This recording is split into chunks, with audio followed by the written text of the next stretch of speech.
అదే నమస్కారం. ఈరోజు ఇందాక మాట్లాడుకున్నాం కదా, మన ఉదయ కృష్ణారెడ్డి అని చెప్పేసి ప్రకాశం జిల్లా సింగరాయకొండ దగ్గర ఉల్లపాలెం గ్రామస్తుడు.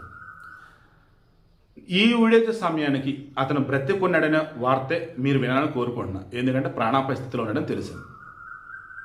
శానిటైజర్ తాగాడని అంటున్నారు. సో మ్యాక్సిమం ఏం కదని కోరుకుంటున్నా. బట్ నైట్ ఎప్పుడో తాగాడు, మార్నింగ్ వరకు అలా బాడీలో ఉండిపోయింది, మార్నింగ్ స్పృహ లేదు, దాంతో ఆసుపత్రి పట్టుకెళ్ళిపోయారు. ప్రాణాపాయ స్థితిలో బతకడం కష్టం అంటున్నారు. ఇక ఇప్పుడు నేను రీచెక్ చేశా. మీరు కొంతమంది కామెంట్లు పెట్టి నాకు పర్సనల్ కూడా మెసేజ్ పెట్టి తెలిసిన వాళ్ళు వాట్సాప్లో. నేను వాళ్ళతో ఒకటే చెప్పారు, ఉన్న విషయాన్ని చెబుతూ నాకు సింపతి అనిపించింది. అంటే సింపతి క్రియేట్ చేసిన తప్ప వేరేది ఏం లేదంటే లేదు వాడు అమ్మ నాన్న లేకపోవటం, కానిస్టేబుల్గా చేసి ఉండటం, ఆ తర్వాత సీఏ మీద కోపంతో ఐపీఎస్ కావాలని అనుకోవటం, ఇవన్నీ చూస్తే వాళ్ళ కసి ఉందే కానీ సరైనటువంటి క్రమశిక్షణ లేదు. ఇక దాంతో వాడిలో ఉన్న కామ కట్టలు తెచ్చుకొని అండ్ ఏపీలో ఉంటుండే ఒక అగ్రకులం కదా వాడిది, దాంతో తట్టుకోలేక ఈ రకం చేశాడని అన్నారు. మరేం దారుణం ఉండదులేండి అని అన్నా. బట్ వెరిఫై చేస్తుంటే ఆల్మోస్ట్ అతన్ని క్షమించకూడదు అన్నట్టుగానే ఉంది మొత్తం. ఇప్పుడు ఆ కేసు పెట్టినామని కదా, Karnataka cadre person IPS officer, ఆమె కేసు విత్డ్రా చేసుకున్న ఓకే, ఇది అన్కాంపౌండెడ్ కేసులో దాని కింద వస్తుంది. ఇది నాన్ కాంపౌండెడ్ కేసెస్. అప్పుడు ఏమైందంటే ఈ హోంశాఖ వాళ్ళు కావచ్చు, డిపార్ట్మెంట్ పర్సనల్ ట్రైనింగ్ అని ఉంటుంది, పర్సనల్ ట్రైనింగ్ అని చెప్పేసి వీళ్ళది డిపిటీ అంటారు, అది కావచ్చు.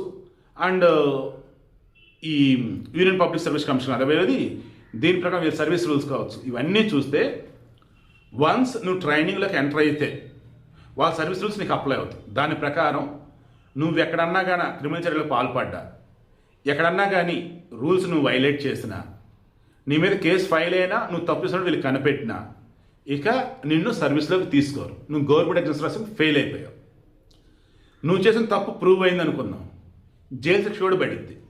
సో ఇలా చెప్పుకుంటూ పోతే ఇప్పుడు ఇద్దరి మీద పెట్టిన కేసుకు సంబంధించి నేను మరలా రీచెక్ చేశా. నేషనల్ పోలీస్ అకాడమీ వాళ్ళు, అందులో ప్రివిలేజ్ కమిటీ ఉంది. ఆ ప్రివిలేజ్ కమిటీలో కనిపెట్టింది ఏంటంటే సీసీ కెమెరాలో చూసిన దాని ప్రకారం అతను కొంతమందిని వేధిస్తున్నట్టుగా ఉందట. నేను చూడలే, వాళ్ళు చెప్పిన ప్రకారం. తర్వాత ఈ అమ్మాయికి వాట్సాప్ మెసేజ్లు అభ్యంతరకరం పెట్టినవి ఉన్నాయట. అండ్ వాట్సాప్లో గ్రూపులు క్రియేట్ చేసి అక్కడ ఉన్నటువంటి వాళ్ళని హెరాస్ చేయడం అనేది ఉన్నాయట. బట్ నేను మరలా చెప్తున్నాను, ఒక మనిషి 2013లో కానిస్టేబుల్ జాబ్ కొట్టి 17 సంవత్సరాల వయసులో అమ్మ నాన్న కోల్పోయి నాయనమ్మ రమణమ్మ దగ్గర ఉంటూ పెరిగి 2013లో జాబ్ కొట్టి ఆ తర్వాత కోస్టల్ గార్డు పోలీసుగా వెళ్ళినప్పుడు సిఐ అవమానకరంగా ఇది చేస్తే తట్టుకోలేక గంట సేపు ఎక్స్ట్రా డ్రిల్ చేపిస్తే బాధపడి నాకు అవసరం అని చెప్పి బయటకు వచ్చి 5 అటెంప్ట్లు రాసి 5 అటెంప్ట్లో 390 ర్యాంక్ కొట్టి పోలీస్ అయ్యాడు. ఎంత అతనికి లైఫ్ అంటే ఒక క్లారిటీ ఉండాలి. అలా ఉన్నటువంటి వ్యక్తి అతనిలో ఎంత కామం కట్టలు తెంచుకున్నా, అవతలమ్మ ఎంత రెచ్చగొట్టినా, వేధించినా, ఆమెను ఏకంగా జూన్ 23వ తారీఖున ఆమె నెంబర్స్కుని ఆ రోజు నుంచి వాట్సాప్ మెసేజ్ చేస్తే హెరాస్ చేయటం, జూన్ 8వ తారీఖున అమ్మాయిని బలవంతంగా ఇతను రూమ్లోకి తీసుకెళ్ళటం, జూన్ 9వ తారీఖున జూన్ 23న మెసేజ్ చేయటం, జూలై 8న అతను రూమ్లోకి తీసుకెళ్ళటం, జూలై 9న అతను రూమ్లోకి మరలా తీసుకెళ్ళిపోయి గొంతు పిసుకుతూ కత్తితో బెదిరిస్తూ ఆ అమ్మాయిని ఎక్కడ పడితే అక్కడ తాగటం. ఇక జూలై 10న ఏకంగా ఆమె పర్సనల్ నెంబర్ నుంచి కొన్ని వీడియోలు అవన్నీ తీసుకోవడం, ఆమెకు తెలియకుండా కొన్ని వీడియోలు తీయటం, ఇవి ఆ అమ్మాయి భర్తకు పంపించి బ్లాక్మెయిల్ చేయటం. అసలు ఏమన్నా నమ్మేటట్టు? నాకు అసలు నమ్మేటట్టు లేదండి. ఎవరో టార్గెట్ చేశారు. మొత్తానికి ఇక్కడ నేషనల్ పోలీస్ అకాడమీ ఇతను ఏదో తెలుసుకొని ఉండాలా, లేదా ఇతను ఏదో చేయలేని పని చేసి ఉండాలా, వీడిని ఎలా తప్పించాలని చెప్పేసి అనుకొని ఇతను అసలు పోలీసుగా పనికిరాడని అనుకొని ఇవన్నీ కూడా పెట్టుండాలి. లేక ఆ అమ్మాయితో ఇతను మిస్బిహేవ్ చేస్తే దాన్ని ఇంకొచ్చి ఇది చేసి ఉండాలి, లేక మనం నమ్మలేని విధంగా నిజంగా అతన్ని చేసి ఉండాలి. బట్ నాకైతే 50-50 అతన్ని కావాలని ఇరికించారని చెప్పేసి 50 అనిపిస్తుంది, ఇంకో 50% మేబీ చేసి ఉండొచ్చు అనిపిస్తుంది. బట్ చావుబతుల మధ్య ఉన్నాడు. బ్రతికినా కానీ ఫస్ట్ టైం అనటం మరణమే అతనికి మంచిదేమో అని చెప్పేసి అసలు అనకూడదు, అనను కూడా తప్పదు, ఆత్మహత్య మహాపాపం. కానీ ఇప్పుడు అతను బ్రతికి బయటపడితే అతని మీద నమోదైన సెక్షన్లు పోలీస్ ట్రైనింగ్ అకాడమీ నుంచి అతను సస్పెండ్ చేసి పంపించేశారు. ఇప్పుడు ప్రివిలేజ్ కమిటీ రిపోర్ట్ కనుక చూస్తే కేంద్ర హోంశాఖ కావచ్చు, సర్వీస్ రూల్స్ ప్రకారం అతను చూస్తే ఇక ఇతనిని లైఫ్లో గవర్నమెంట్ ఉద్యోగంలోకి తీసుకోరు. అండ్ ఆమె కేసు విత్డ్రా చేసుకున్న అవతలని పోలీస్ ఆఫీసర్ ఇతని మీద చర్యలు ఉంటాయి, ఖచ్చితంగా ఉంటాయి.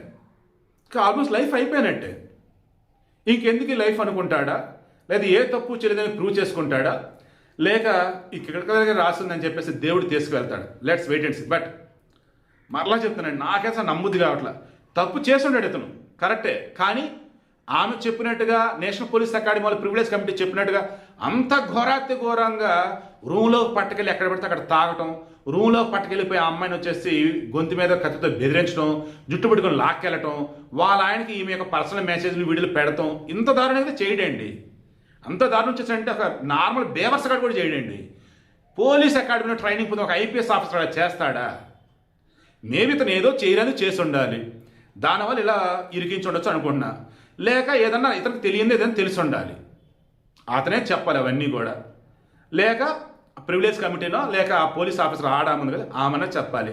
బట్ వాళ్ళు ఇంటర్నల్గా ఉండదు కదా, ఎప్పటికీ బయటకైతే రాదు. పాపం ఇంత లైఫ్ అయితే ఇంక ఎండ్ అయిపోయినట్టే. నేను ఏ తప్పు చేద్దాను అంటున్నాడు కాబట్టి ప్రూవ్ చేసుకోవాలని కోరుకుంటూ ఉన్నా. చనిపోకూడదు చెప్పేసి మనస్ఫూర్తిగా ఆ దేవుడిని అనుకుంటూ ఉన్నా, వేడుకుంటున్నా. ఎందుకంటే మనిషి బ్రతకాలి. అతను తప్పు చేసలేదో అది నిరూపించుకోవాలి. అతను ఏ తప్పు చేయలేదు అంటున్నాడు, అలా నిరూపించుకోవాలని కోరుకుంటూ ఉన్నా. బట్ మీరైతే గుర్తుంచుకోండి, ఎప్పుడైనా సరే గుర్తుంచుకోండి, ఆడవాళ్ళ జోలికి మాత్రం పోదు. మగవాళ్ళు కూడా ఎంతవరకు ఉండాలి అంతవరకు ఉండండి. ప్రజెంట్ సిస్టమ్ బాగాలేదు, దయచేసి జాగ్రత్త. బట్ట కాల్చి మేదేశ్వర రోజులలో మీరే ఏకంగా వెళ్ళి మటన్ కౌగులించుకుంటారంటే దహనం అయిపోతారు.